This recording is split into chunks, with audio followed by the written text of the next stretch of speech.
Yeah. So, um, let's. How should we start? Should we start by introducing the episode or the beaver? The beaver. Okay, so let's address the beaver in the room.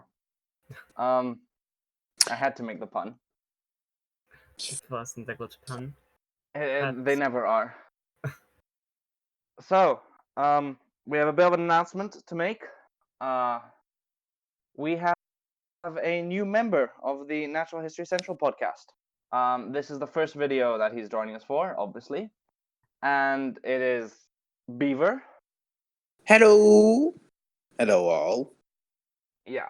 So Beaver joined us through the Natural History Central server. I don't know why I said that. That makes it sound like this is an open thing. It isn't. Take that back.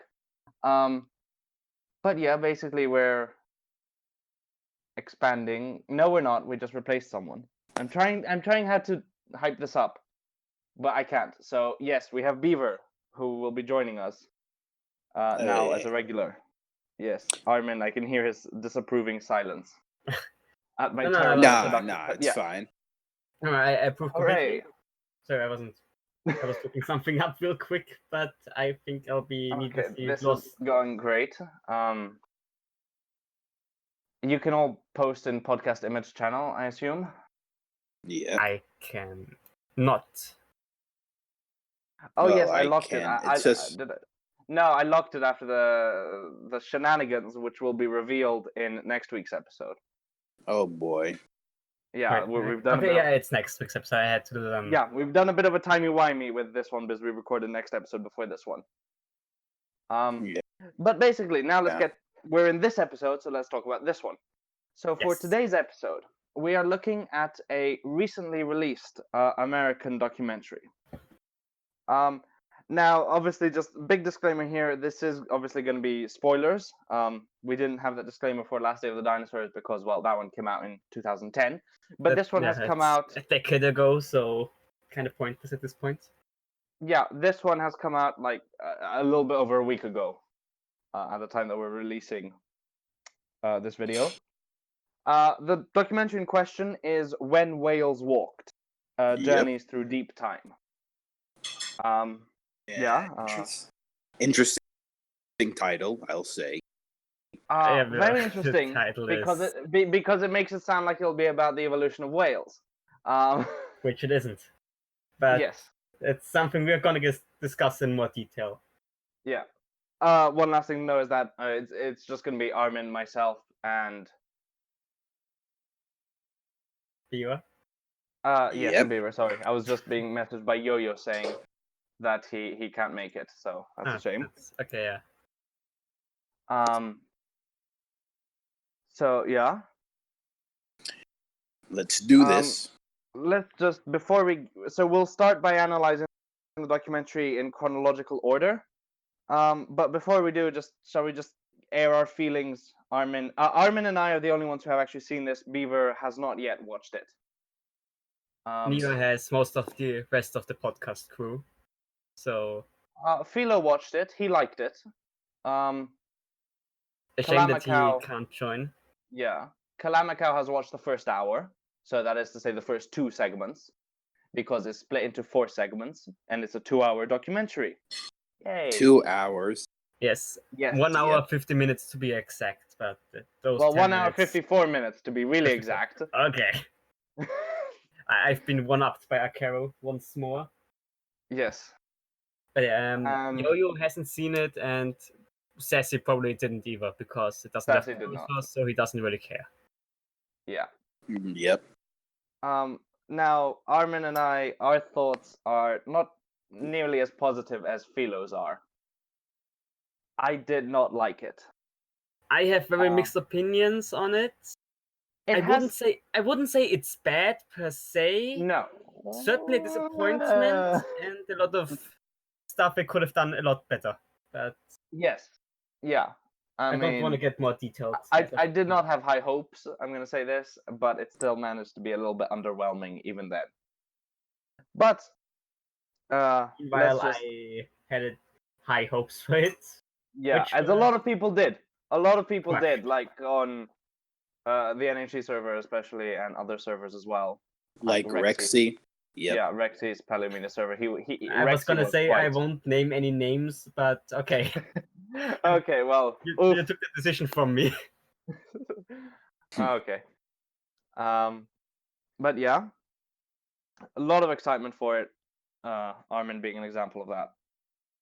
And how did it live up to that? Not well. Okay. Aw. Right, let's just hop right into it. So, obviously, we have our first couple of minutes, which are the pre-titles, which are, what we'll be looking at in this documentary. Yeah, they show us a big phylogenetic tree with yellow lights and stuff. That basically showcases all the 4 major groups we will look at. So we will go through pseudosuchians, then we'll go through dinosaurs or birds specifically, then whales, and then elephants. Yeah, so basically, the documentary is not entirely about whales. It's actually split into 4 parts. The first part being crocodiles, then whales, then... No, crocodiles, birds, whales, and elephants. Yes. I already forgot there was a bird segment. You are trying to... Yes. I don't know if I'm trying to, or if it's suppressing the just memory. I don't know if I'm suppressing it, or if it's just that forgettable. Mix of both? Yes. Probably. Yeah. But yeah. And just to clarify, again, you already noticed, it's called When Whales Walked, and Whales is only one of 4 segments. Whales also have one of the shortest segments. So they have it's tied with the bird segment at 20 minutes. The crocodile segment is 25 minutes approximately, and the elephant segment is 30 minutes. It's ironic that it's talking about whales, but whales get the shortest segment. That's yeah, they do get one. Surprising. Yeah, it's pretty misleading. And to top it off, the first scene, like many documentaries show us some big discovery which we will see in the run of the documentary. Like I think Sea Monsters had that Tylosaurus which tied in with the end of the show. The big fossil discovery for When Whales Walked we see in the introduction is a bunch of elephant footprints. Which again nothing to do with whales. It's called When Whales Walked. I saw that. The thing we start out with is elephants. What genus was it again? Stegotetrabelodon or something? Yes, that was it. Yeah, the 4-tusked one, yeah. Yeah, Stegotetrabelodon. We assume. I mean, we don't know. It's an ichnotaxon. Footprints almost never can be attributed to an actual genus. So it's a genus they used to represent it in the documentary. Yeah, because it is the likeliest track maker, but not confirmed. Yay, footprint taxon. Ichnotaxon. My favorite. Yay. Anyways, we'll get more into that sequence when we get to elephants. But starting off, we have... can we just mention a little bit, now that we mentioned the evolutionary tree at the beginning, about how totally original all the designs are. Yes. Totally. I saw your Twitter post. Yes, I pointed out on Twitter, basically. There are multiple that really don't make sense. The crocodilomorph tree has a silhouette for Dicosaurus, which really, it's clearly a mosasaur. And I swear, I've seen that artwork before. It's clearly just a shadow of an artwork I've seen before, and I can't quite put my finger on it. The one that was more obvious, however, was... Hang on, I'm gonna get the picture. The dinosaur tree, the Coelurosaurus. Which had this silhouette. Which I wonder where I've seen that at the billion. Which totally isn't just the Jurassic Park T-Rex render. And I looked it up so I can tweet it. I looked it up, and literally the first thing, when you type in T-Rex PNG, the first result on Google Images is this render. It's ridiculous. And then I found one as well later on. Just a second. Man, I didn't expect them to go that way. Here it is. the Coelurosaurian, the generic basal Coelurosaurian, which is yep, literally I've seen that. because that is literally the first result when you Google Coelurosaurian. Oh, Literally wow. the first result. It's Entirely, one long.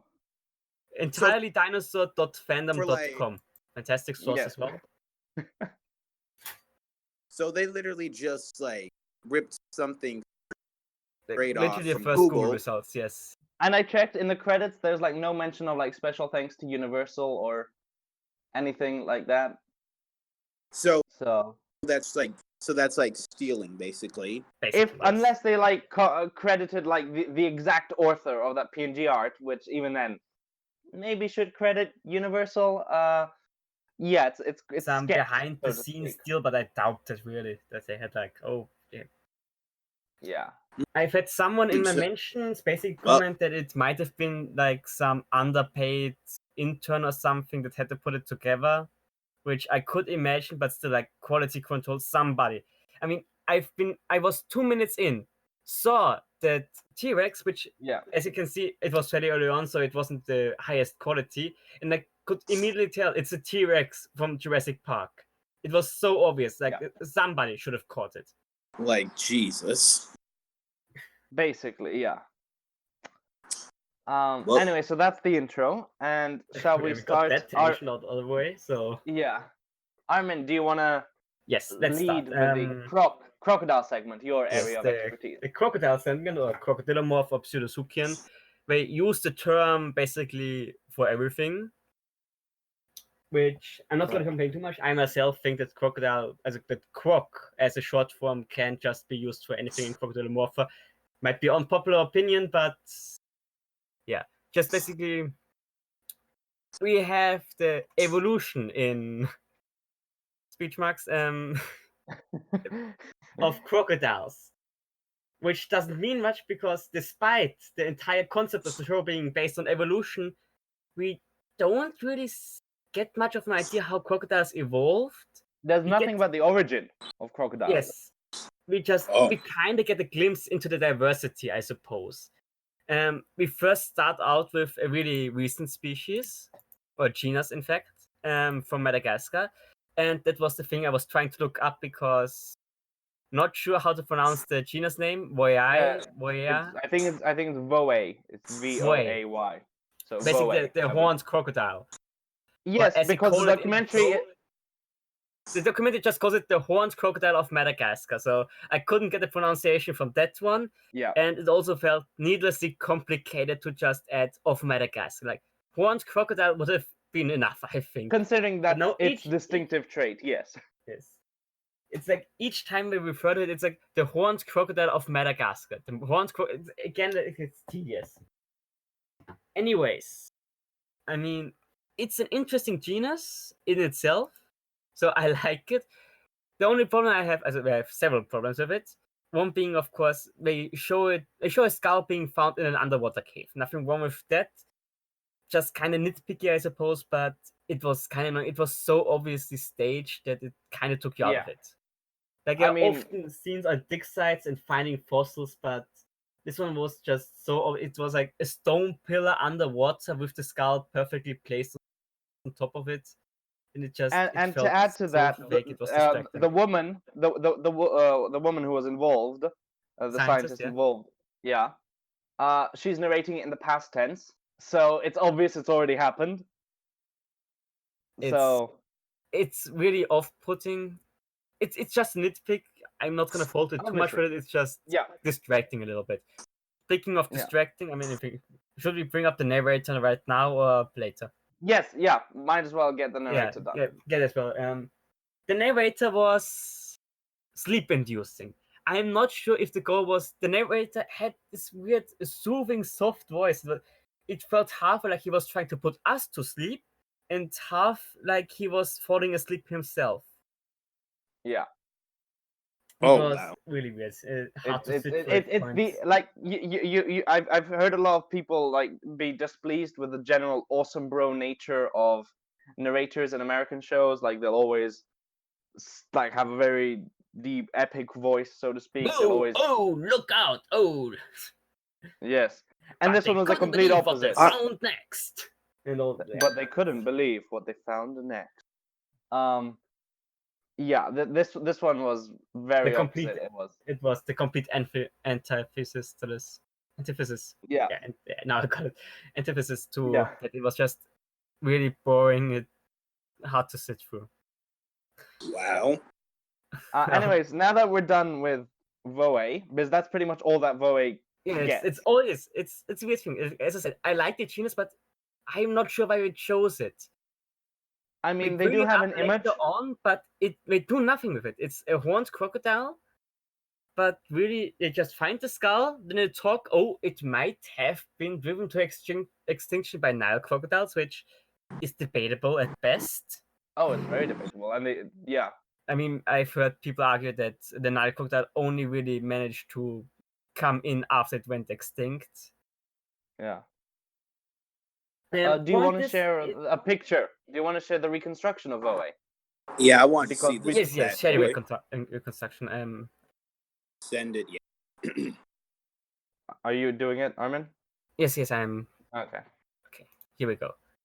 I would have taken a picture myself, but I have to reuse the one that Fido used yesterday because the quality on my stream was kind of bad. I mean, it's a good reconstruction. It looks great. Looks I mean, decent. But on the one hand, it's a crocodile with horns. I mean, what can you do wrong, really?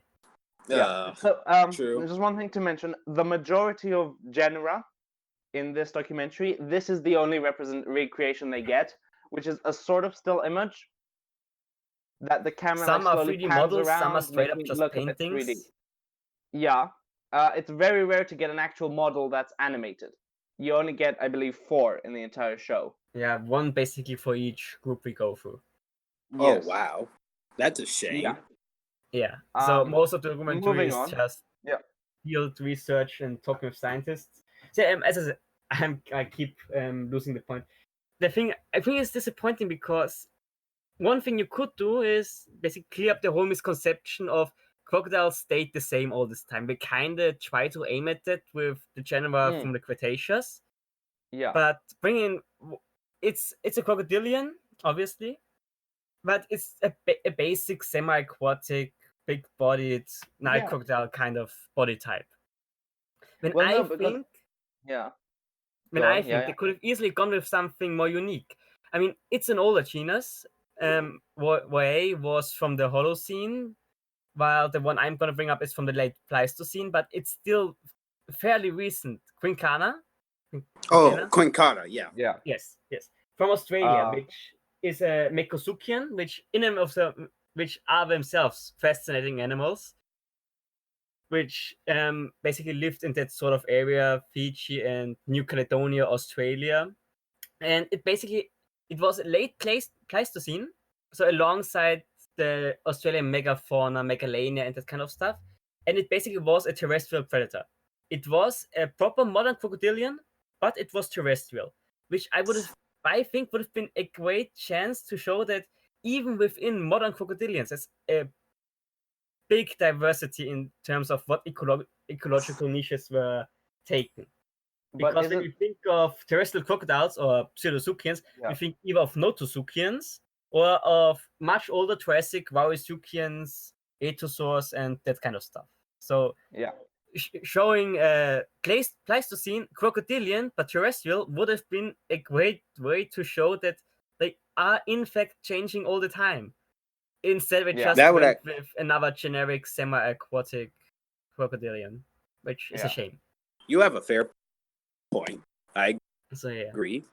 So far, it's kind of. I mean, I'll say that it's nice that Voe got some representation. I'm always forgetting the spotlight on more obscure taxa.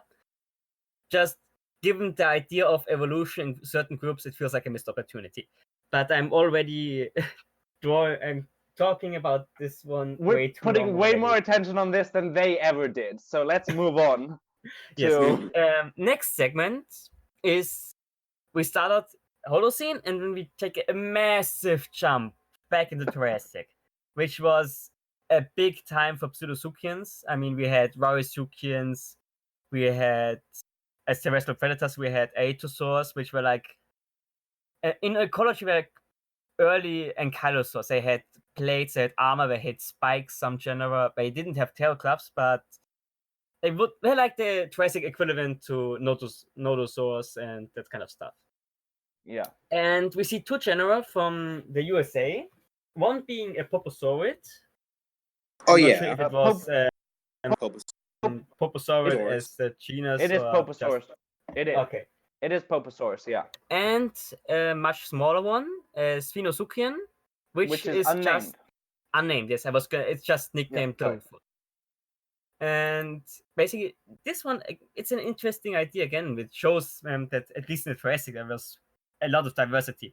Poposaurus, for those are not familiar with it, it's a primitive pseudosuchian. It's around the base of where Crocodilomorpha evolved. I think it's like Poposaurus are like a sister group, I believe. Para Crocodilomorpha is the entire clade that contains both. Right. Unless it changed again. I mean, some things Yeah. just change all the time. Basically, it includes some interesting tags. It has stuff like Poposaurus, which... Poposauroidae are sisters to Loricata. I don't know if that's what you meant, but... no, I've seen another one, but maybe it's already outdated. I'm going off easily of possible. Wikipedia. Who knows? Yeah, it was just quick basically, we have Yeah. some taxa that were bipedal, like Poposaurus itself. We also discussed it in a documentary, which is nice. It had strong hind limbs, short forelimbs. We were trying to be dinosaurs, but in the crocodile line of archosaurs, not in the dinosaur line. Yeah. So We also had stuff like Arizona sucus, which had a sail. It was like think like a rarisuchian, but with a sail. And stuff like Lotosaurus, which was massive, Ephegia and Chuvosaurus, which were like pseudosuchian versions of ornithomimids. All this kind of stuff which resembles what dinosaurs would do much later in their evolutionary history, but much earlier. Yeah. And then there was Sphenosuchian, which was nimble. It was a quadruped. It would run around. So yeah, it was also one of the four that would get an animated model. Yes. Do you want to share the model now? Yes. I saw the model. Looks great. Like, real good model in my book. Yeah. I like It's it. Movement certainly seems... It's like a little bit of an uncanny Yeah. valley almost, but it is probably because I wouldn't say it's Sphenosuchians Yes. it seems a little bit off, but it's probably because Sphenosuchians are so different from what we usually think when we look at that line of archosaurs. Like when you think crocodiles, pseudosuchians, you usually go to what we have today. Big, massive four-legged and mostly semi-aquatic, and then you have stuff like Sphenosuchus, which was really nimble and small. Don't get your hopes up though, Beaver. All we see is one shot of the animated. It's running Crocodile down a hill and jumps on a rock, and that's about it. Oh, Yeah, that's yeah, what? again, For real? We don't get anything really. Yeah. That's And that's here's it? the Poposaurus that's all as we get. well. Which again, yeah. like before, it's just this model which stands around doing nothing, and the camera rotates around it a little. But I will give it points for having one of the goofiest faces I have ever seen. Yes, I will never let them forget that. Poposaurus. I will never forget the face. So yeah, we had that segment. We got a short animated bit. I would say the segment overall is pretty decent. It kind of shows us how early, how Triassic pseudosuchians looked like in some instances. Again, it kind of fails to bring up where they came from in the first place, which you would think would be the goal of the documentary, focusing all on evolution. Like we had Where they very derived animals from the Holocene. We jump back into Jurassic with very early animals, but we don't really see how it transitioned into the derived forms we know today, or where they came from in the first place. So I mean, the documentary does say something along the lines of we were trying, to do something like evolution is not linear. There's a lot of diversity and stuff. Yes, of course. But even that is like the diversity is usually just 3 to 4 genera per clade, and it's not like the main thing in this. It's not what any of us expected to see.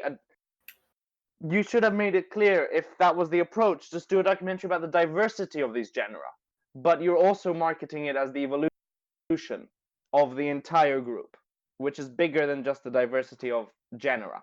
Yes. So I feel that was mishandled, but more on that later. Yeah, it's a very into detail about it a lot. It's a very big issue, I feel, in the bird segment, but yes. More on that later. Okay.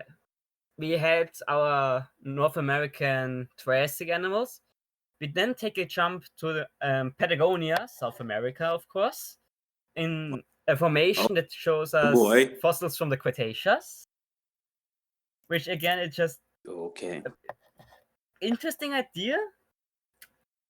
And again, it kind of tried to tease the diversity in pseudosuchians. We had a lot of clades within pseudosuchia died out in the transition from Triassic to Jurassic, but others diversified immensely.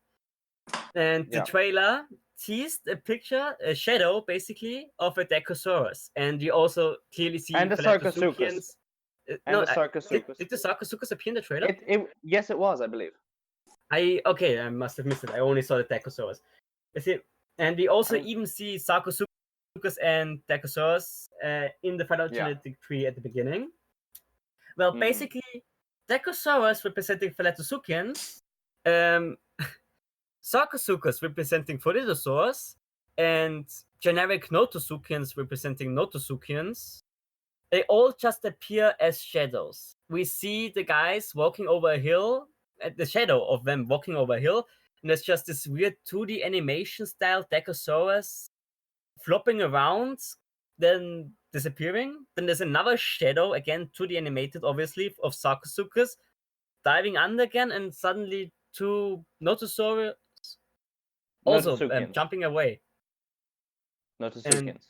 Notosuchians. Yeah. And just for once, it's teasing us, and then it goes nowhere. It's just, oh yeah, those were a thing of aquatic marine crocodiles with flippers and everything in the Jurassic, but we'll only show you a shadow of it, and that's it. And it just disregarded completely after that. Wow. And again, they show it in the trailer, and nothing happens with it. Not even like we don't even get a reconstruction like we do with Voe. It's just a 2D shadow, undetailed, like the animation style doesn't even match the rest of the documentary. It's so cartoony in a way. Yeah, I mean, you have another, and they pull that again later on in Wales, I believe. They pull that in segments, yeah. Yeah, it's just strange. But it's most apparent, I feel, with the shadows here. Yeah. Sounding very disappointing so far. And we're only 20 minutes in, more or less. Yeah, now comes the part that offends me the most personally, because so far it was mostly just a missed opportunity, and then teasing with no result. But this is the part that kind of got me annoyed, seriously, because it then talks about the KPG extinction. You kind of have to mention it because, again, it kind of it wasn't just the dinosaurs at Scudo. We obviously know that mosasaurs, plesiosaurs, pterosaurs all went extinct in that event. And pseudosuchians, or at this point I can say crocodilomorphs, took another massive hit. Not as much as we would like you to believe.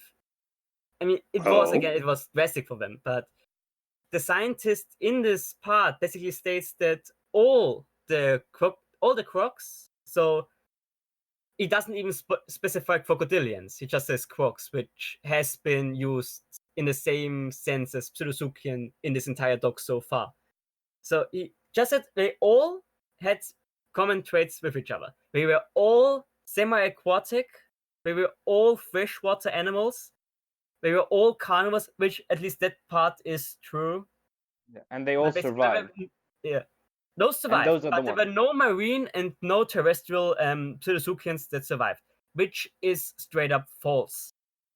I mean, of course, the modern crocodilians were semi-aquatic freshwater animals for the most part at the time, but there are two other important groups that survived the KPG.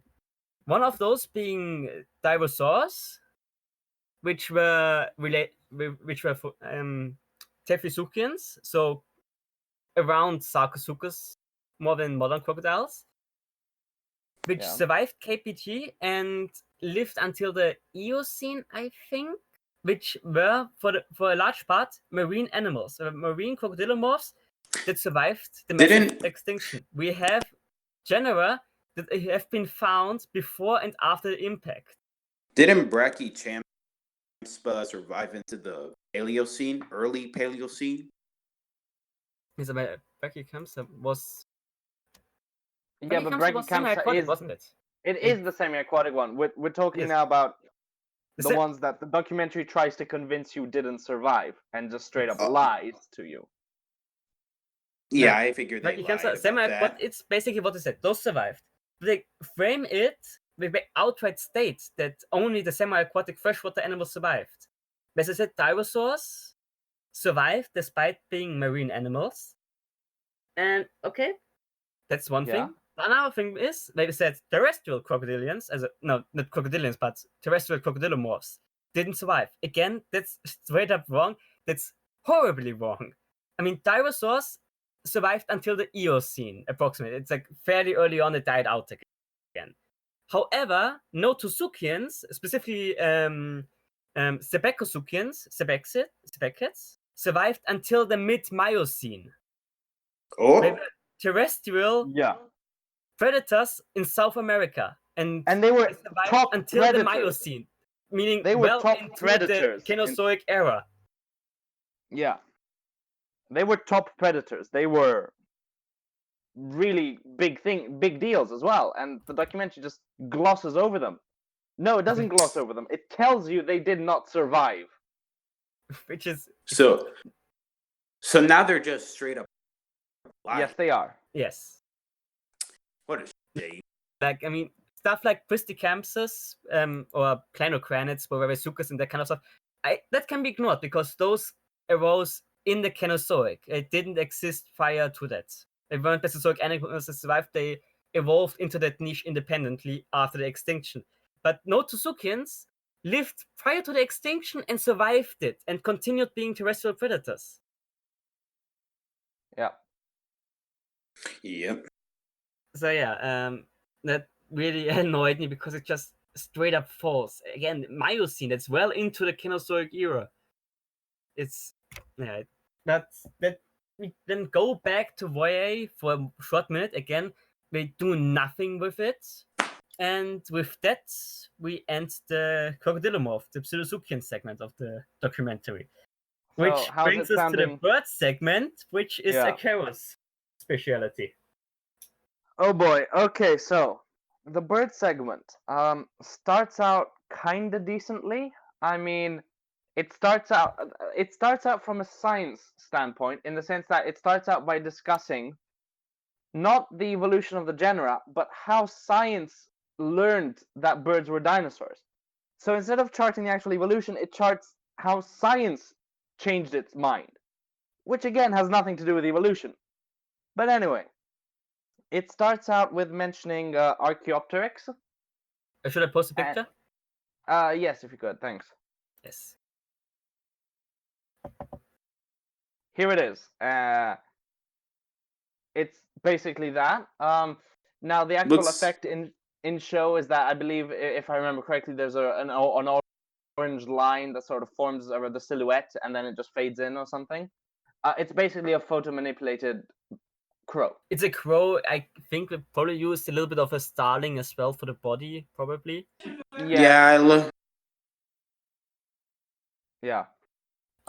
Maybe blackbird for the head. Not to look at it. I mean, it's a mashup. A bunch of blackbirds, basically. Yeah.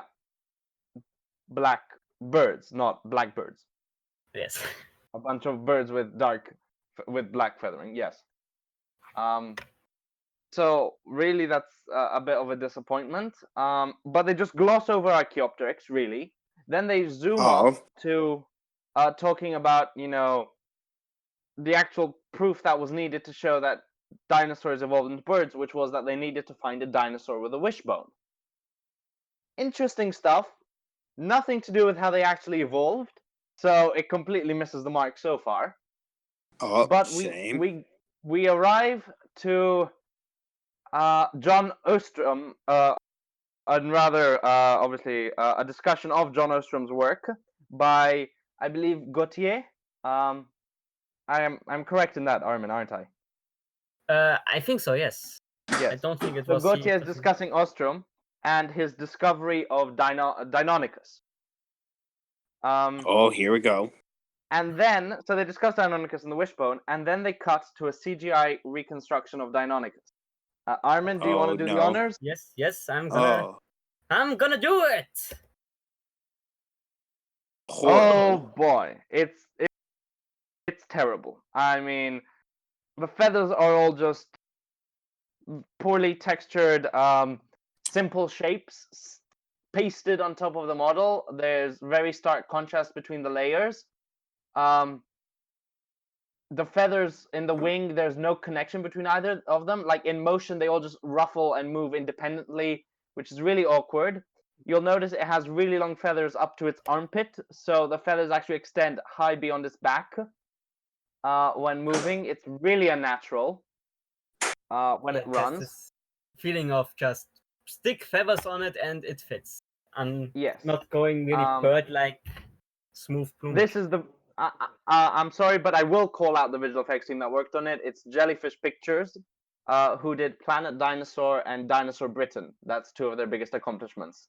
And I mean, the actual quality of their models, generally, it hasn't been anything fantastic. They've not reached like Moko Studios or obviously Framestore, who did Walking with Dinosaurs and Walking Beasts, Walking Monsters, all of that. Yeah, obviously.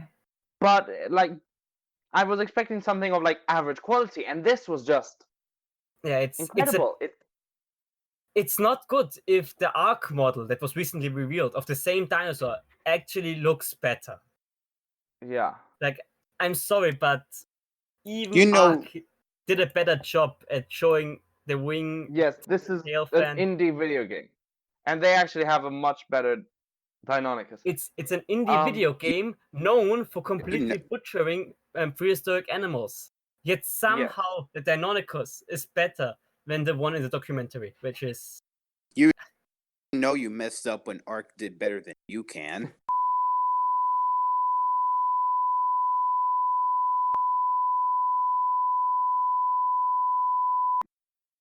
Yes, and it gets worse, okay? The reconstruction is not the worst part about the Deinonychus. Oh, so, God. I'm not ready. Time to bring in a little bit of science. So they start discussing a means by which flapping could have originated. And they present as apparent fact one of the least popular hypotheses, which is that flapping developed through raptor prey restraint. Now, generally, flapping is thought to have... The origin of flight is thought to have either been trees down with animals, with feathered dinosaurs which were living in the trees starting to glide, or ground up, where dinosaurs would run along, and the running motion would actually automatically lead to them using their wings for stabilization, which would over time result in them developing a flapping motion, which would lead to flight. Wasn't there like one paper regarding basal oviraptorosaurs with the flapping motion, or...? Yes, they used Codipteryx, and they created a simulated model. They created, I believe, a robot, perhaps, as well. And they even used modern birds, like ostriches, I believe, as well, with these rudimentary wings. It's very good. It also ties in with the theory that Anchiornis, a Jurassic bird, Jurassic unclear bird or dinosaur, could not have glided, but it would have benefited greatly from wing-assisted running. So, in my opinion, wing-assisted running is the likeliest hypothesis, but trees down is another hypothesis. Raptor prey restraint is not the biggest hypothesis. Basically, what raptor prey restraint is, looking at how eagles and birds of prey today kill their prey. They hypothesized that Deinonychus and other dromaeosaurs like this would have pinned down their prey, and whilst it was wounded and dying, they would have stayed on top of it to like kill it or even perhaps eat it whilst it was alive, and they would have used their wings to flap and maintain stability. The documentary completely Oh boy, that butchers is a lot. That is a lot to take in. Yeah. It's basically, gist of the story, Deinonychus would have leapt on prey and would have flapped to stay on top. I mean, that idea itself is pretty safe. I mean, it's pretty Yeah. accepted, but not as the origin of flight. Yeah. Yeah. Exactly. The documentary completely butchers it. And they have Gautier saying that what would have happened is that Deinonychus would have attacked its prey, reached forward with its arms, grabbed it, pulled it towards its chest, and this generated the flapping motion. What? How would that even work? What? Yeah, so it didn't actually. Flapping derived from grabbing and picking up prey as you were attacking it. Okay. Wow. It's incredible. I had to rewatch that just to believe that's what they meant, but it's just completely wrong. So. That Deinonychus. Okay, so the Deinonychus gets a 0 out of 10 for me. Disapprove. Yeah, both in terms of the model and the like in terms of the model and the science behind it and the model, 0 out of 10. So yeah, so far in the doc, I'm glad I wasn't the only one that had to rewatch the segment to get it. Yeah. So that's still early on in the segment. We've discussed how science figured out that birds were related to dinosaurs and presented a very minor hypothesis as to why they actually flew, and also butchered it in the process. So that's actually the closest we're getting to actually discussing the origin of birds. The documentary never even mentions it again. None of the issues that, we haven't actually found any transitional forms from the Jurassic yet, even though we have birds in the Jurassic. None of that. We don't even get a real sense of how did feathers evolve. Not even. Oh, they don't even mention Mesozoic feathers. birds. Exactly. It's like they just feathers are a thing, and that's it. We get nothing. There's no discussion of parasaur. Yeah. How does that connect? How basal in a dinosaur tree are feathers? Ornithischians, anything. But what about the Cretaceous birds? Like okay, no. They do go to the Cretaceous, but that's like not discussing the evolution of flight. So you remember how there was we said for the croc segment they focus a bit too much on diversity in some in a way, and don't go enough on the evolutionary line. Fair enough. This one jumps to liaoning, however, and just goes completely for diversity for the rest of the segment, mentioning, not even discussing, but mentioning how diverse birds got. So they start out with, I believe, Caudipteryx.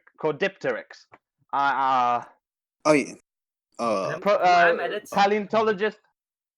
Here it is. It looks so It looks an awful lot like Shin Godzilla. Yeah, that's his jaw opening up to unleash the atomic breath. I will Photoshop it later. Yes. Something about its face looks wrong. Also, that's just straight up a lizard and face. its leg. Oh, its leg. That too. The thigh bone with the lower bone. That looks horrible. Yeah. So that's... Give him credit.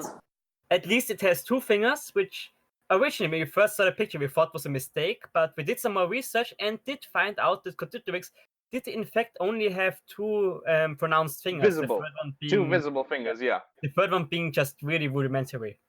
Kind of like in some Tyrannosaurids. Yeah. I see. Of course, all I can see is that face. Yes.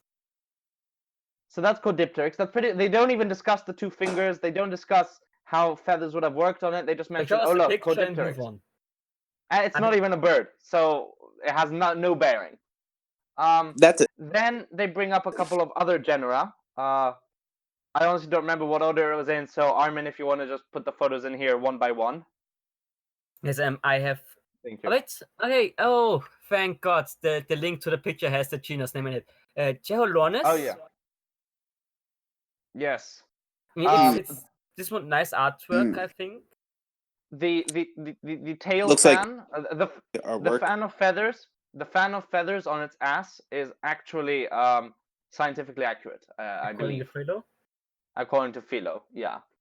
If it isn't, we'll put a little note here saying that it isn't. But if there isn't, blame then Philo for it, obviously. yeah. But for the time being, as we're recording this, we trust Philo in saying that the ass fan is a legit thing that J. Holonis had.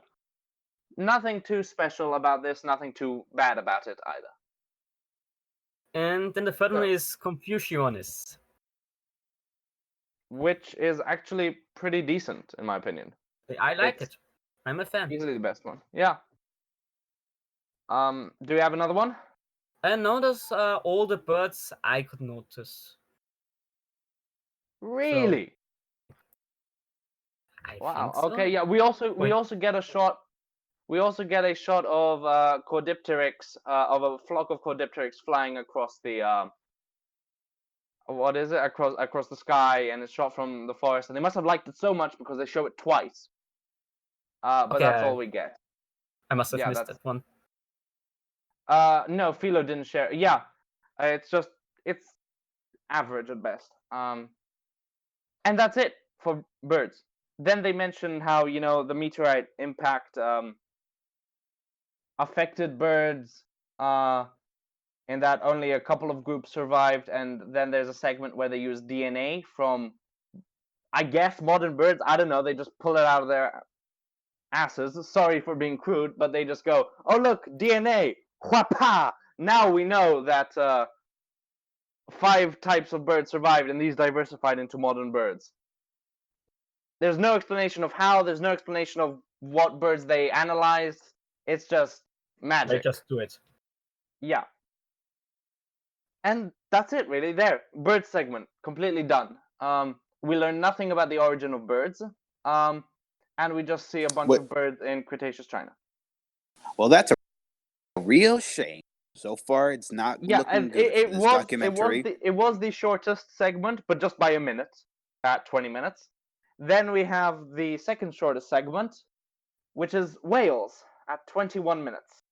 Again, just false advertising. When whales walked, whales are among the shortest segments. I think actually, whales even has the lowest amount of taxa shown in the segment. Like we only see 3 prehistoric animals. 3 prehistoric taxa. Yeah, 3 taxa. 2 of which are shown in so many other sources. It's Dorodon and Basilosaurus are just so common, and they apparently couldn't find anything else, any other genus to represent this. I mean, of course, mentioning is probably important. Shall we try and go a bit Basilosaurus being a sideline, and let's go back. So it opens with humpback whales, and a woman who studies humpback whales. Humpback whales. And that's really it. Okay. Yeah, it mentions the whales reproduced. They've slightly recovered from hunting. They are a lot more than they used to be. Yeah. Which only ties in with the last scenes of the doc, but we'll get to that. So, but other than that, it's completely unrelated to the entire segment. So it's like just Basilosaurus and Durodon, and that's it? No. Okay, so what happens first is that, like with the bird segment, they start by discussing the history of whale studies, of the study of prehistoric whales. So they start with the discovery of Basilosaurus and mention how people thought it was a sea monster at first, and how it got the name. So Basilosaurus meaning, of course, king lizards. Yeah. And then they go on to mention Dorodon and point out that ultimately it would be more important in the study of the evolution of whales. Instead of actually saying why then, they decide to jump back and go off to Pakistan and have an interview with this paleontologist who went on a trip there once. Obviously, like a field trip there. No, that just sounds like a school trip. He went excavating there. He went into the field, and yeah. Yes, and how he discovered Pachycetus, which is the eponymous walking whale from when whales walked, and the entire segment. I'm not talking about how much screen time Pachycetus has. I'm talking about from the moment they first mention, where did whales come from, to the moment that they jump ahead and go back into aquatic whales. The entire Pachycetus segment is 7.5 minutes long. That's 6.5% of the entire documentary. Wow, that 6.5. Yeah. Wow. I didn't expect them to go this low. They don't even mention other walking whales. Like, we have Pachycetus, obviously still terrestrial in a lot of ways, and then we jump straight into the whales that couldn't walk anymore, Dorodon and all the more derived stuff. Ambulocetus, just as an example, and all the stuff that still had real legs wasn't even mentioned. Myhicetus, Ambulocetus, Rhodocetus, none of those. No, just Pachycetus. So basically, it's the only walking whale we see in this. Yeah. This entire Indo-Hyas, not even this entire documentary was a scam. This documentary was just a scam. Yeah. You could say that. Definitely false advertising. Oh yeah. So the actual Pachycetus segment, it starts with mentioning how they discovered the skull. There's one of the few bits I like in this documentary, which is the discussion of how the actual ear bones of the skull showed it was related to whales. Yeah, and it mentions, why there's this discrepancy in the ear bones between marine animals and terrestrial animals. So that's nice. And then they just suddenly point out, and then we found bits of its skeleton showing it had 4 legs and looked like a dog. I think they also say something on the lines, we originally thought this was some kind of deer, or was in the elephant segment. Possibly, yeah. Or something like that. Yeah, and then we go to a reconstruction of it, walking around by a shoreline, like in a sort of swampy area, and then it disappears into the water, and the scene cuts away before we see this semi-aquatic whale swimming. I say, it moves towards the camera. Yeah. Then looks slightly to the right side. Then we hear a splash as it walks off screen. We don't even see it enter the water, and you would think, you could even do something. You show it swimming. It's a walking whale. It's semi-aquatic. Show it swimming, or show it transition into a more derived animal.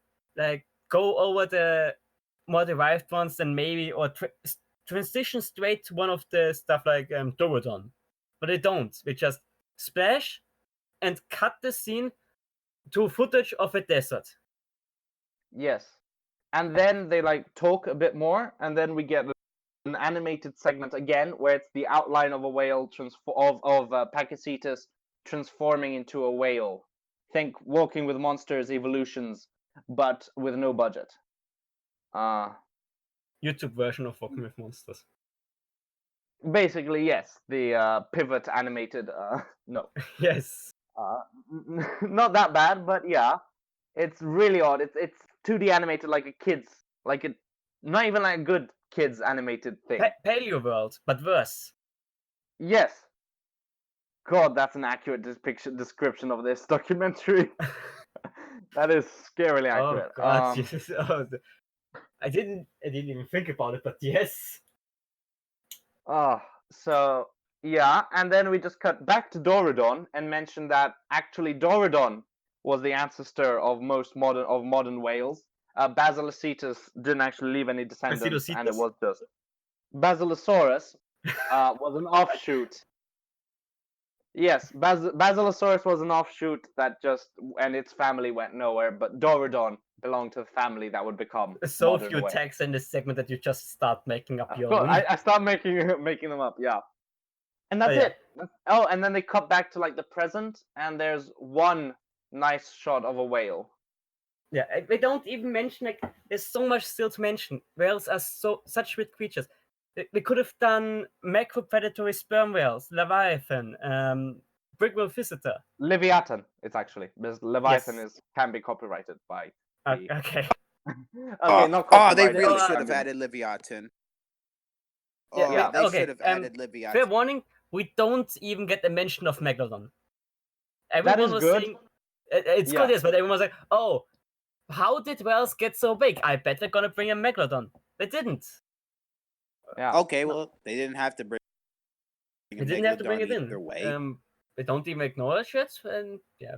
But or the evolution of baleen whales, they kind of go, oh yeah, baleen whales are a thing. They are filter feeders, but we get nothing of sorts where they came from. Mammalodon, Cetotherium. How did these massive Mammalodon creatures... Mammalodon being one of the transitional forms, I believe.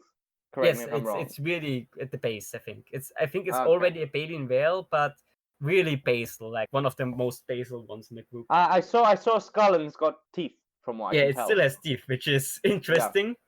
But yeah, it could have really explained how did whales with teeth evolve these complex system of filter feeding, and how Exactly. went on, how they just grew to immense sizes after the extinction of Megalodon. Like the blue whale is. We do mention that the blue whale is the largest animal to ever exist. But we don't really say, oh, the ice age and the currents changed and they got big because big is better in the ocean. And that's it. Which is interesting because they start the segment with, how did whales get so big? When they have like 2-3 sentences of explaining it, and that's about it. Yeah. So like they don't explain how they evolved specifically for sea. None of that. They evolve. They explain how the ear has evolved in them, and that's it. That's it. You know, whales, their inner ear is the most iconic feature of any whale. You know, coloring books, you're coloring in the inner ear of whales. Yes. Well, should I start sharing the pictures? Yeah, I completely forgot we had pictures. To be honest, so did I. This documentary is being a bummer. Yeah. What do we have? First up, big bummer. Pachycetus, obviously. Yes. I like the design. I think it's decent. It's fairly well animated. But yeah. I mean, I generally don't think that Pachycetus looks really all that appealing in any paleo art, so it's good, I guess. When I think about prehistoric animals, Pachycetus isn't one that looks particularly charismatic, let's say it like that. True. Beaver is muted. He's been doing that throughout. He's muting and unmuting himself. It's not an accident now. Okay, Dorodon, next up. Or should I go Basilosaurus first because it's more basal? Basilosaurus, and then that's also the order in which the two are introduced. Hey, it's Basilosaurus, Dorodon, Pachycetus. But we led with Pachycetus because that's the most interesting. It's the... Also, again, as you can tell, it has a background, everything, so it's obviously the animated model of this segment. Like, you saw it. Each segment had one animated model, and that's it. We had the Sphenosuchian crocodiles and Pseudosuchians animated, Deinonychus animated for birds, even though I didn't even bother giving it the background, and Pachycetus for this segment. Yeah. Anyways, Basilosaurus. Yeah. Totally the most generic Basilosaurus you could get. Oh, yeah. And downright to the black tip of the snout, which totally isn't copied from Walking with Beasts.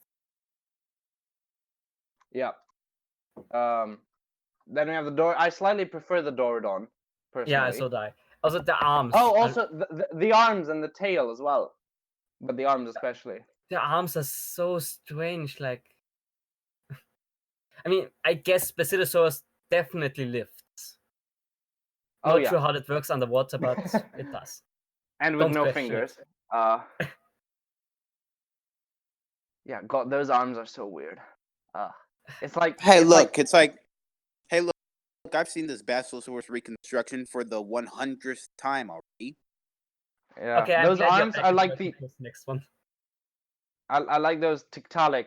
They're like your generic basal fish arms, like Basilosaurus just starts crawling out of the ocean and being terrestrial again. Well, that would be scary. 15+ meter long predatory whale walking around. But yeah. Tetrapoda 2. Now we know why Basilosaurus didn't leave any descendants, but they just beached themselves.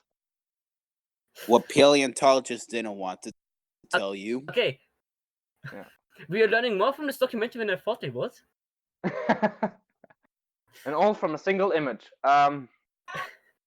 Yes, Dorodon. Dorodon. Hello, paste, please. Thank you. I prefer that one. That one's clearly a 3D model as well. I like that. Yes, okay, I would say that one is one of the few ones that really looks like a 3D model. Okay, I mean, Basilosaurus is obviously. There's no there's no image slipping or stuff where you can see it's actually multiple layers making it look 3D. Because of course they have the camera turned around it. But no, in my opinion, especially what I like about the Dorodon is how well they've done like the water, the streaks of light move really nice. Well. So honestly, that one's decent. Yeah. It's pretty smooth. It's good, solid. Smooth. Yeah. And what a surprise! That's it. No more. When whales walked. One walking whale. 2 stock images of.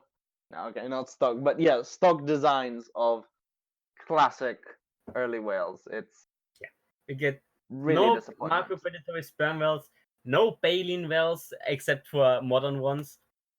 Obodonotops or something like the weird stuff. Nope, not that one either. Yeah, true.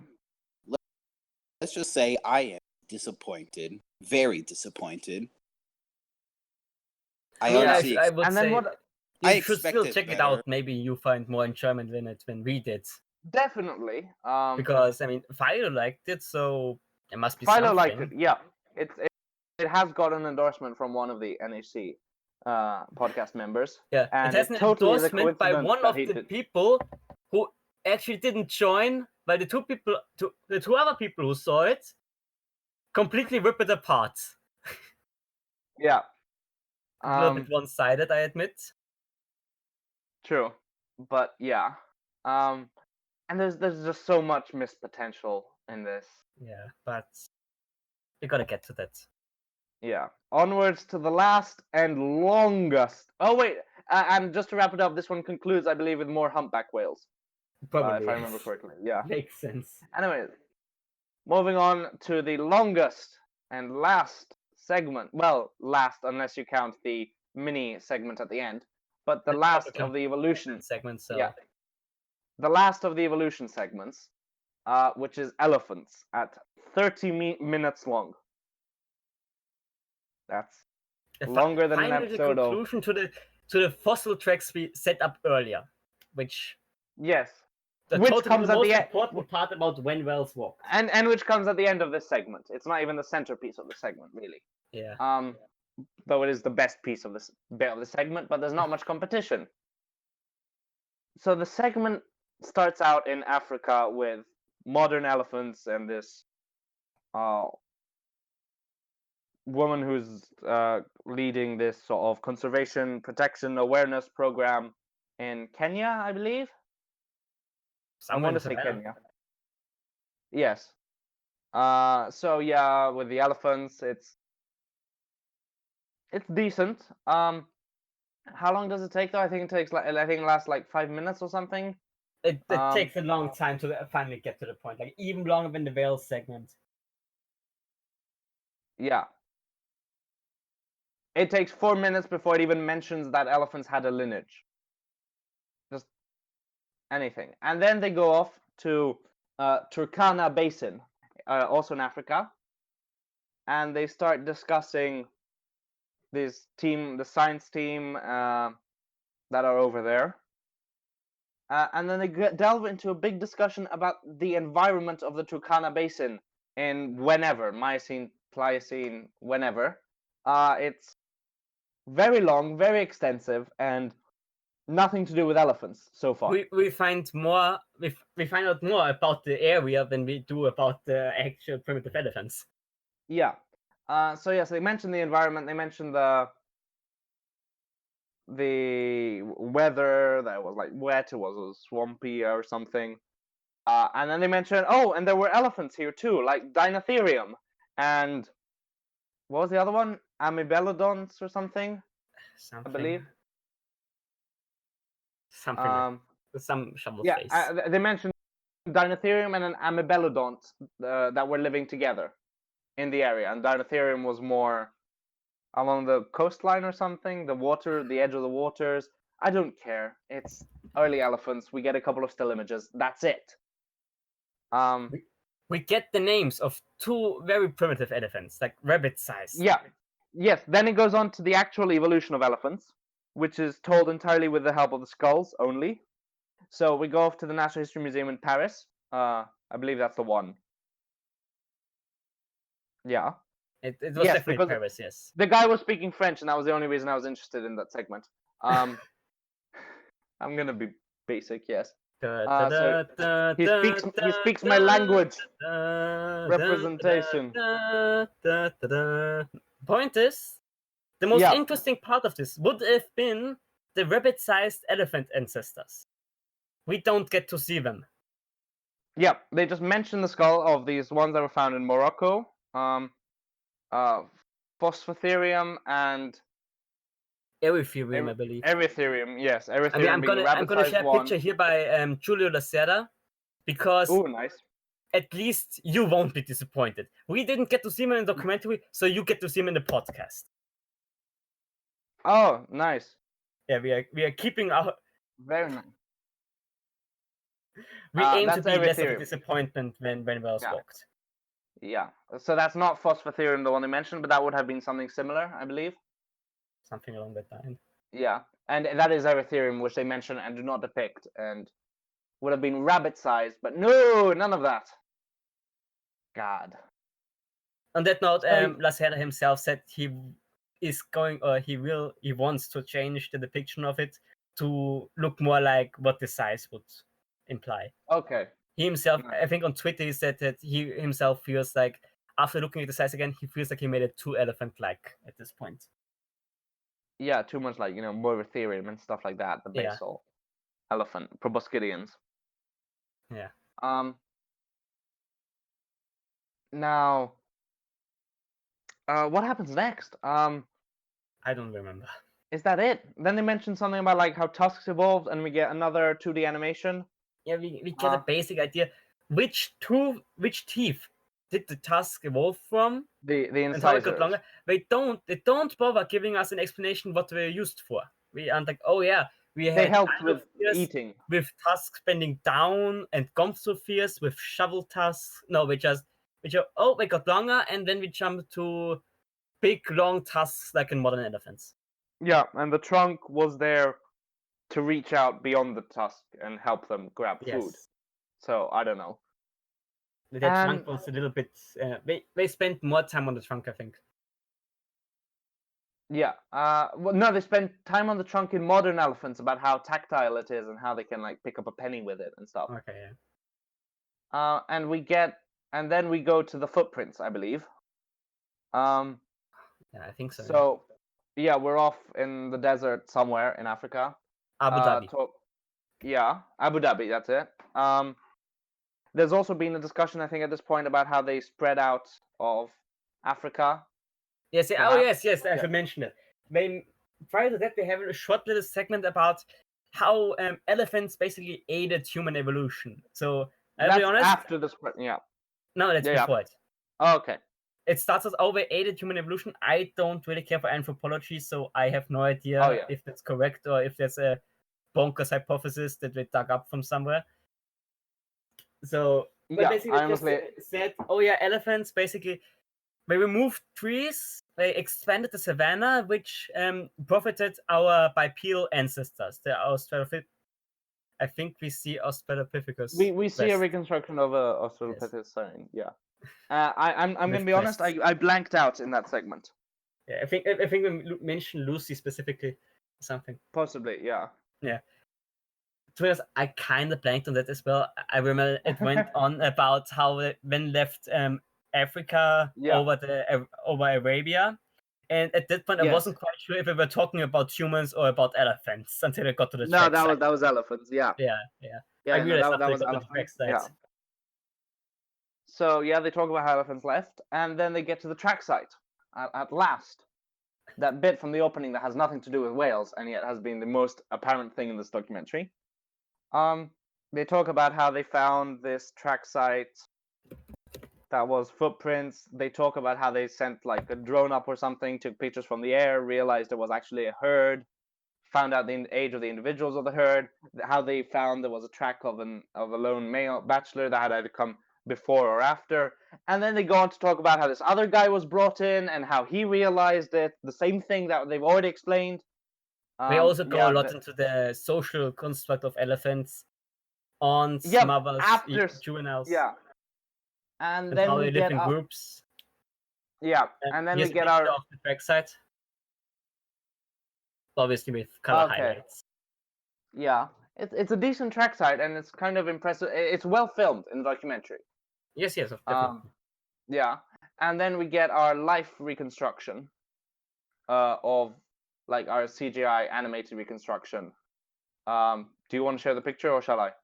I already did.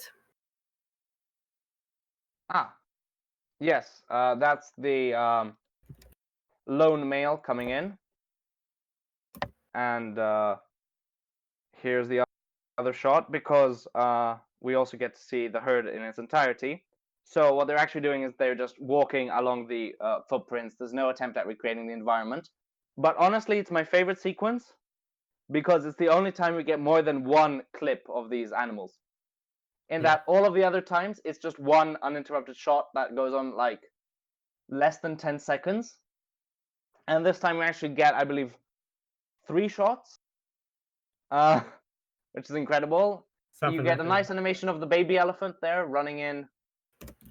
It's decently animated. The lighting is good. So honestly, I would say this one is actually pretty decent, even if it is like all the rest. Would it have been a desert in those days?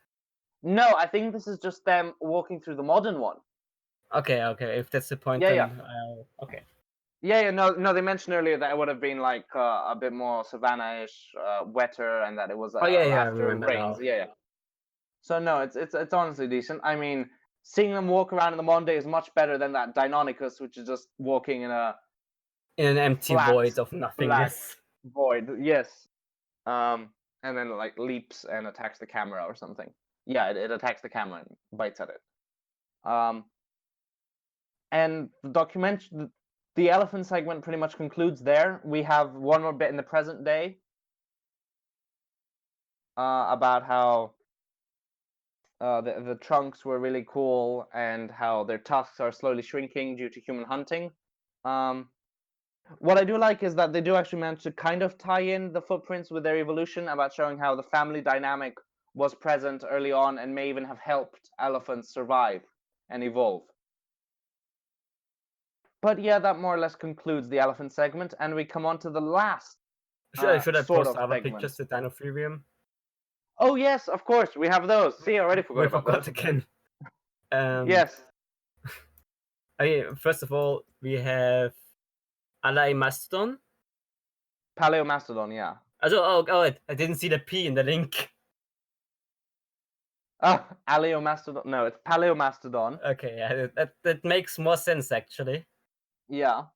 Which is clearly just a photo manipulation of an elephant. I mean, to be fair, in the documentary, it's an elephant that's walking along, and then there's the red outline, and then it switches to a Paleo-mastodon, but it's still a bit lazy that it's just, at the very least, remove the black hairs at the tip of the tail, because that's just so modern elephant. Like, honestly, it bugs me. And the posture is just... It's also the same kind of water cave environment we see with Poposaurus and Voe. Yeah. Then we have Buluk. The Buluk and Pelotont. Oh yes. basically to explain, Buluk is the area within the Turkana basin. So the Ampelodont, this is the Ampelodont, and we'll also have the Dinotherium from this formation. Buluk is just a formation Yes. they found it in. They leave it unnamed. It may be an unnamed taxon. I don't know. And frankly, this documentary doesn't make me want to look it up. It's nice artwork, though. I gotta say that. It's good artwork. Yeah. It could be like, one of those Earth Archives or PBS Eons thumbnails. Yeah. It definitely. really looks like a PBS Eons thumbnail. It looks like something Lacelle would make. Yes. Which makes it, pretty good. Yes. Much better than the next one, Dinotherium. Oh boy. Which is Ah. shrink wrap to hell and back.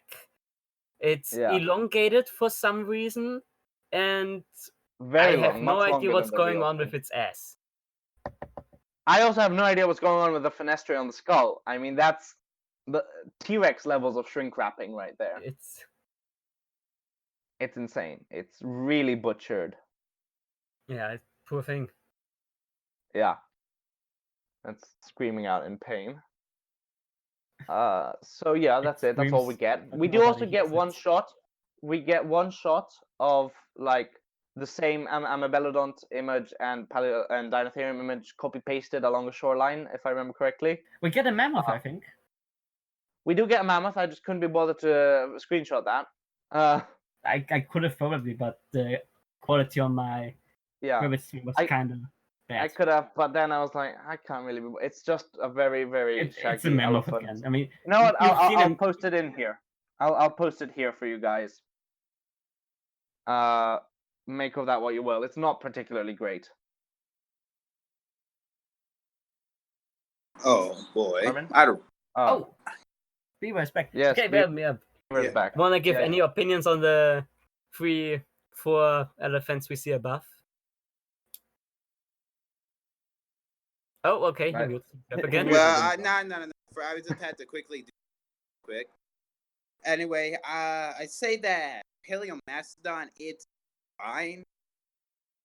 It's an elephant. It's just like an elephant. Doesn't really look unique at all.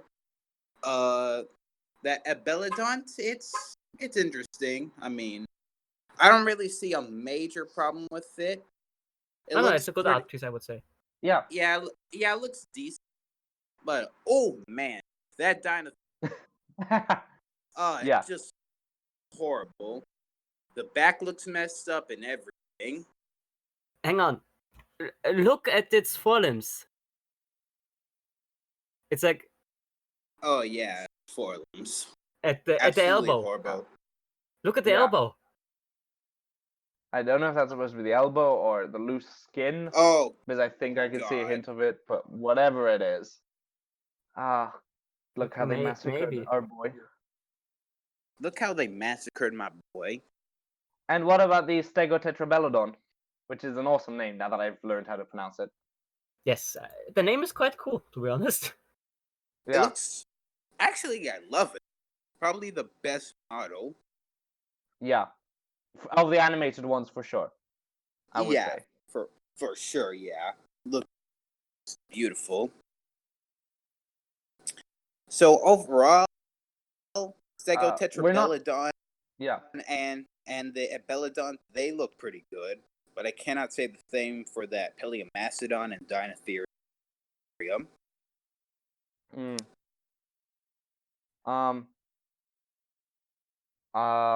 So yeah, that's pretty much it. And now we're at the end of elephants.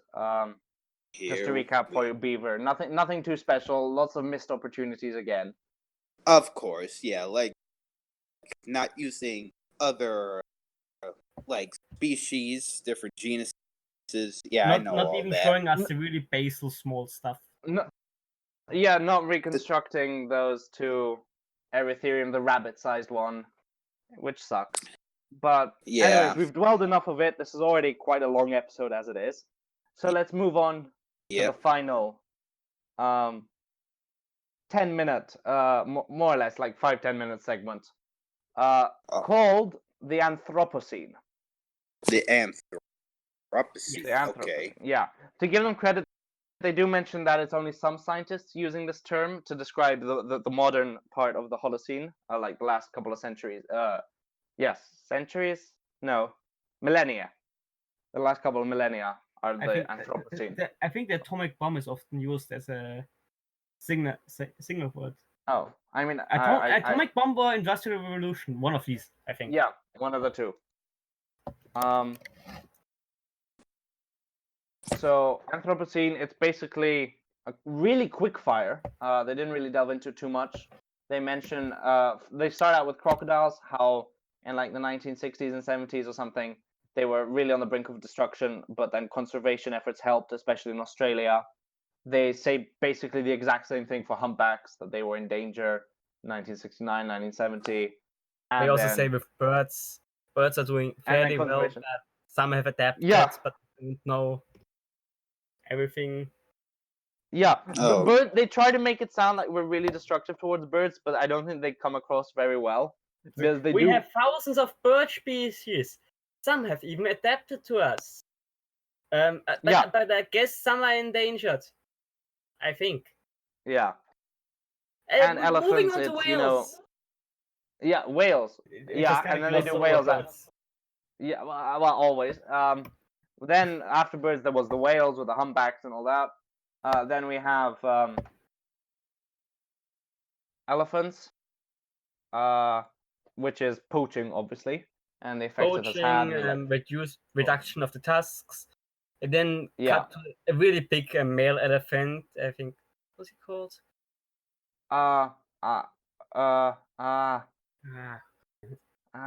Not Tchaikovsky, but something like that.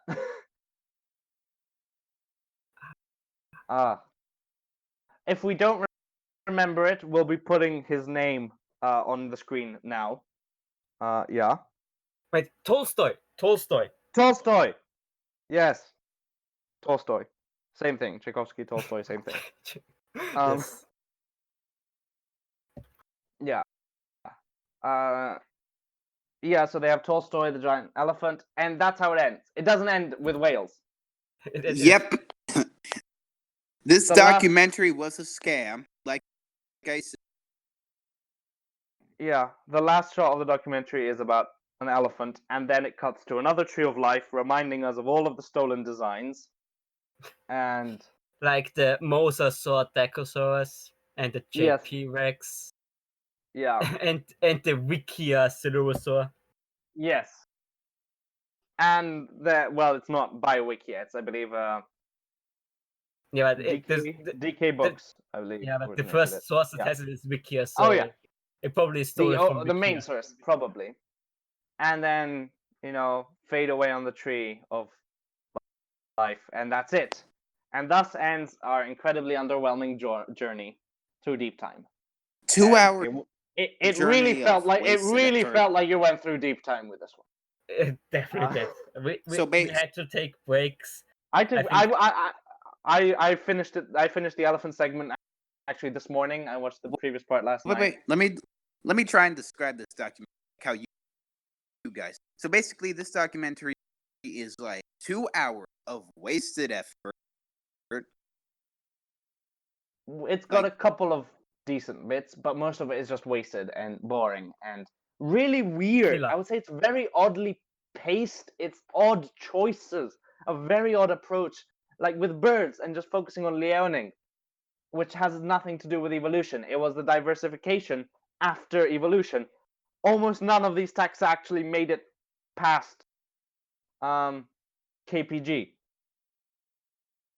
So so many odd choices.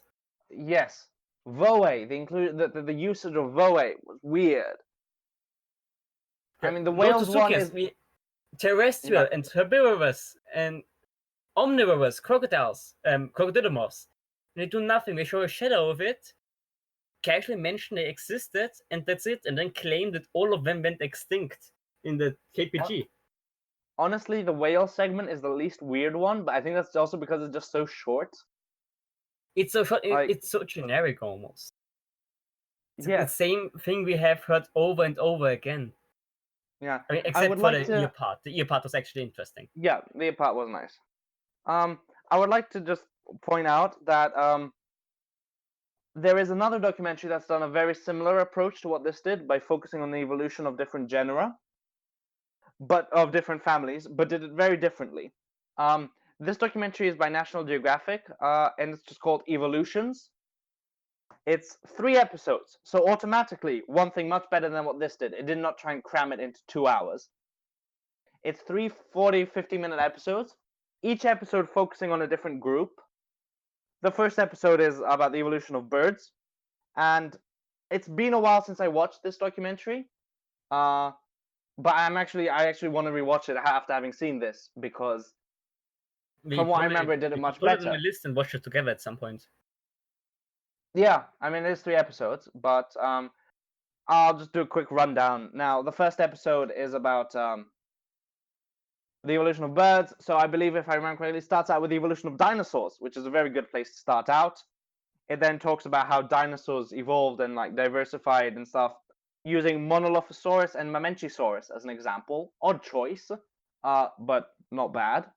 Then it goes on to your generic, your expected Microraptor. This was, of course, latter half of the early 2000s, so like 2007-ish, I believe. And then it goes on to modern birds. Very solid, linear development, very good. Then the second one is evolution of whales. Again, Pachycetus, if I remember correctly, and Dorodon later on, perhaps, or some other predatory whale. And I don't remember what else it does. I don't know if it actually focuses on any other ones, but it's pretty good, pretty in-depth. And the third one is the evolution of bears, which is nothing I would expect from a documentary, but it's actually a really odd choice. Yeah, but it has just a typical short-faced bear, but it is, again, very interesting. It's interesting just from that very start, because the evolution of bears is nothing anyone else has done. So, just to conclude, I really think that should have been the approach just went for. Don't do one Uber episode, because that's just going to be fatiguing. It's going to be tiring. Yeah, it's tiring. As we've said before, Akero took a break. As he basically went to sleep after the I did. whale episode and finished it today. I took a break between birds and whales and got me something to eat. Yeah. So, it's tiring to sit through, especially with the narrator. The narrator makes it so much harder. And also, I think the knowledge that you've got, let's say, another hour of this after you're halfway through, is already exhausting. Just the very daunting, the task that lies ahead. Yeah, there was a lot of that. Now, we've been incredibly harsh. I'm not going to take back anything I said, to be honest. But I will say, don't just listen to us. I mean, we have, like we said, Philo, who enjoyed it.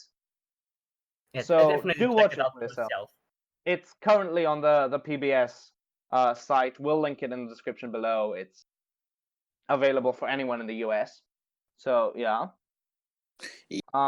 Yeah. So, check it out. Form your own opinions. Maybe even let us know what you thought of it. I don't think we were really sure whether or not we wanted to do another review. We still haven't got many reactions for Last Day of the Dinosaurs at the time of recording this. But I think that after watching this, Armin and I were actually adamant to vent about this. Yeah, it was. We already vented about it live as we watched it. Oh yeah, we were talking live, and this is just what a ride. Yeah, I think we should probably bring up things we would fix in it. I mean, obviously, as we said, make it episodic instead of cramming it all into one thing. Walking with Beast style, for example. Like, especially the setup lends itself very well to making episodes. You can make one episode on crocodiles, one on birds, one on whales, and one on elephants. You have enough material to make entire episodes on these. Definitely, easily. Yeah. Second of all, more animation. Because absolutely. I mean, you can go ahead, sorry. do good episodes. You can make good documentaries with talking heads and a lot of field work, but it felt like, especially with the advertisement, you have the poster which shows us all these images, and none of which are actually animated. I believe they're all just the stills. Yeah, still images. You have the trailer, which teased so much, and all these shots. It spoiled everything. It spoiled. It showed all 4 of the CGI sequences in some extent. Yeah. It showed a lot of the shadowed crocs, a lot of the imagery as well of the Cordipteryx was in the trailer as well. So marketing would be. Don't lie to us with the marketing. Don't spoil everything in the marketing. Yeah, it just for what they showed us, it really was so little animation. They might have not have used any at all. Absolutely, they should have just So yeah, I mean, one 5-second animated segment per group is just. So I would want to know. One other thing I would recommend, like if someone wants to do this, or just something that I wish were done, be clearer in what your aim is with each segment, because some of the segment it wasn't clear. Are we talking about the evolution? Are we talking about the diversity? What are we supposed to take away from this? What are we sitting down to learn? I expected. Yeah. No, continue. I expected evolution. I expected origin and how they ended up the way they are today. And there was extremely little of that. I'm going back to birds, because birds had nothing of that. It did not have the origin of any of this, except perhaps for flight, which was a straight up lie, and that it's not consensus and it's not even a proposed option. Deinonychus grabbing things led to flight stroke. That's terrible. Anyways, and then it goes to Liaoning. And it's just diversity. It's not evolution. It's not how they ended up today. It's the same with Pseudosuchians. We start with a relatively modern one, then jump back deep into time to some of the really basal things, discuss diversity in that time, then we quickly gloss over what happened in the entirety of the Mesozoic. Yeah. And just as not we aren't told the changes. We aren't told how. Oh yeah, on that note, the phylogenetic tree, I forgot to mention. The phylogenetic tree shows Notosuchians closer to Eosuchians, so crocodilians, which is false. Modern crocodilians are closer to Theridosaurs, like Sarcosuchus, and to Notosuchians. So that's another detail I want to get out. Yeah. So. I'm sorry, I couldn't help but mention it. No. It's good. The other trees were decent for that part. So what I want to know is, what is your final score on When Whales Walked? Score? Oh, I mean, can we really score this? B, A, C, D? I would say. I mean, we're going numbers. I usually like obviously. to do things like on a 1 to 5. Like 1 is obviously really horrible. 2 is bad. 3 is like really in the middle, in my opinion, where it's like it has some things that are. It's inoffensive. It's not really good, but it's not bad either in a lot of ways. Then you have like a 4, which is a good, and 5, which is great. When Whales Walked falls into a 3, in my opinion. I mean, it has a lot of bad stuff, but it's not so offensively bad like in Last Day of the Dinosaurs. That was horrible, to be honest. But when Whales Walked, it's not good. It's not good, but it's like when you turn on the TV and go to a random documentary channel, you can watch it and it's not. You don't. Yeah. I would give it a 2. I'm gonna be harsher on this because I may not have personally been like offended personally, but the fact that it lies about some stuff, the fact that it's misinformation, that drops it to a 2 in my book. Because maybe for 3. So for Armin, it's 2.5 maybe is probably more. So I would for say So for Armin, it's so for Armin's like 3 out of 10, and for Akiro it's 2 out of 10. 5. 3 out of 5. 5 out of 10. Oh, okay. No, 3 out of 5. 3 out of 5. Let's We're say 2 out of 5. Okay, final 2.5 out of 5 in my opinion, because Akira makes a good point about misinformation. Oh, all right. Okay, that's fair enough. I'm sticking with my 2 out of 5 personally. I am gonna be. Man. Personally, yeah. Man, Rexy is going to be disappointed. Well, there goes the name dropping. No, Rexy was a supporter. He hasn't seen it yet. Time will tell. We're not. Only time will tell. That. Yeah, we don't discuss it to him. No, we don't discuss it on the podcast. Because that's not what this episode's about.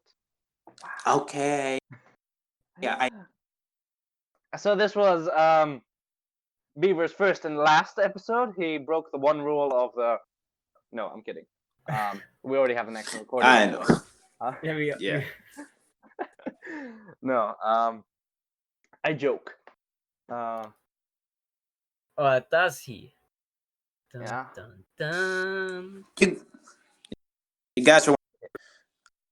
No, I mute myself a lot because people are in like the background talking, and I have to mute myself every now and then so y'all don't have to listen to anyone talking in the background, so you guys can hear me properly.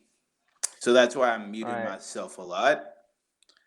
Just hope y'all understand that. So I'll be muting myself a lot from time to time. Well, I mean, we're almost done with this episode. We don't have anything else to talk on. We're already an hour and a half. Oh, wait. It sounds like our longest episode as of yet. Yes, it's almost as long as the documentary was. Yay! We're gonna have to. Oh boy! Well, we need to cut out a lot of stuff. No, there's nothing to cut out. It's us ranting. It's legit. I mean, this is 2 hours of material. Let's face it, as well. Yeah. Fair enough. And we didn't hold back on any spoilers either, like we did with Last Day. I mean, Last Day of the Dinosaurs. It's just words cannot describe some scenes. Because again, Fair it's like enough. a decade old. So if you haven't watched, Yeah, it, that too. You are either living under a rock or you're yo-yo. You're either living in a microclimate or, microclimate of. You are yo-yo. Microclimate of yo-yoism. Yo-yoism. I mean, we've pretty much summed up the documentary. We've given our sort of final thoughts. We even gave our final ranking, so to speak. Oh, that's why they said that only semi-aquatic freshwater crocodilians survived, because they lived in the microclimates of rivers. Now it makes sense. Yes, of course, the microclimate of not being terrestrial or interesting. Ouch. What? No. That was me being needlessly harsh. Because No. Fine, I've got an hour and a half. Yeah. Let's Yeah, wrap this up. Cranky. Yeah, I am. Yeah, it'll wear off by the next podcast. Wait, the next podcast is Pachyrhinosaurus. Oops. Well, I spoiled it. If you guys stuck until the end, you got a little bit of a spoiler for what's coming up next. Yeah. We didn't have to say it, but okay. I didn't mean to. It honestly just slipped out. It was like, oh, we'll be better. I'll be better by the next podcast. Oh no, I said the next podcast. It's Pachyrhinosaurus. Now you know. What? No, I didn't. Hey, Armin, that's you what I just heard, said at it least. right now. No. I said I'll be fine by the next podcast, which is Pachyrhinosaurus. Oops. Yeah. Okay. Oops. Well, now I spoiled it as well. So we all spoiled it. Yeah. Good job. Beaver spoiled it. Anyways, we're approaching 1 hour and 40 minutes. We're approaching 100 minutes of us ranting. So Let's we're just gonna continue wrap it for up another now. 10 minutes to be on par with the episodes. I could. Yes. This was a mega rant. This was a big one, yeah. And Yep. But still, check it out for yourself. Definitely, yeah. That's the takeaway. Don't take people's reviews at face value.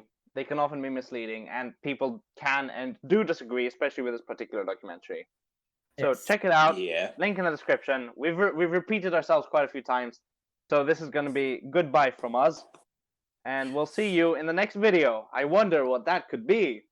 Nobody knows. I mean, we may actually be uploading a video between When Whales Walked and the next one. Okay, I think you've spoiled enough already. So I've spoiled enough. Yes. Okay, I've said enough already. Goodbye. See ya. Goodbye.